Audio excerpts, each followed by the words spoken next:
Hello ആനിജല ഷറഫുദ്ദീനാണ് actor. Sharafudheen പറയും. ആനിജല എനിക്ക് ലാലിനോടൊന്ന് സംസാരിക്കാൻ പറ്റും? സാറിന് ഇപ്പൊ കൊടുക്കാം. ലാൽ സാറേ, നമ്മുടെ ഷറഫുദ്ദീൻ, ആർട്ടിസ്റ്റ് ഷറഫുദ്ദീൻ. ഹലോ, ആരാണ്? ലാലേട്ട, ഞാൻ ഷറഫുദ്ദീനാണ് ആക്ടർ. ഷറഫുദ്ദീൻ, പറയും. എന്താ കാര്യം? എന്താണ്?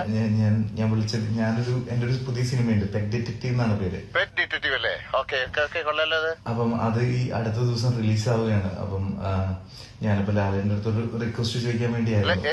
എന്താണ് റിക്വസ്റ്റ്? എന്ത് വേണം ചോദിക്കാലോ? ഞാനത് കുറെ കഷ്ടപ്പെട്ട് എന്റെ കയ്യിലുള്ള എല്ലാം ഇട്ടിട്ടാണ് ഈ സിനിമ ചെയ്യുന്നത്. അല്ല, ആന്റണി ഞാനും അങ്ങനെയൊക്കെ തന്നെയല്ലേ മോനെ. ഇതിൽ എന്ത് വ്യത്യാസമാണുള്ളത്? അതെ ലാലേട്ടാ, അല്ല, നിങ്ങൾ കാര്യം പറയൂ. എന്താണ്? എനിക്കിങ്ങനെ എന്താ പറയാ, അപ്പൊ ലാലേട്ട, ഞാനിപ്പോ 10-ാം തീയതിയാണ് പ്ലാൻ ചെയ്തത്. 10-ാം തീയതി എന്താണ്? അതേ ദിവസം തന്നെയാണ് ലാലേട്ട രാവണപ്രഭു റിലീസ് ആവുന്നത്.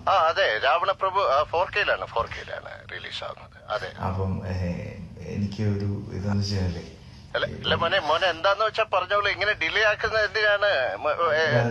ഞാൻ പറയാം. ലാലേട്ട, ശരിക്കും ഒരു ലാലേട്ടനെ പോലും എനിക്ക് ഇത് ചെയ്യാൻ പറ്റില്ല. അപ്പോഴാണ് 2 ലാലേട്ടൻ വരുന്നത്. അല്ല അത് ഞാനല്ലല്ലോ മോനെ, രഞ്ജിത്ത് ഡയറക്ട് ചെയ്തു, ഞാൻ അഭിനയിച്ചു. അത്ര കരിമയൊക്കെട്ട് അഴിഞ്ഞു കിടക്കുന്ന എന്റെ നെഞ്ചത്താണ് ലാലേട്ട. അത് കൊള്ളാലോ മോനെ. എവിടെയാണ്?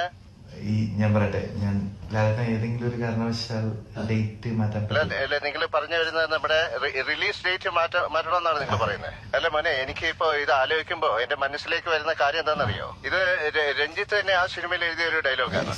അത് ഏകദേശം ഇങ്ങനെയാണ് പറയാ: ഇത് ഞാൻ ജയിക്കാൻ വേണ്ടി മാത്രം കളിക്കുന്ന ഒരു കളിയാണ് മോനെ.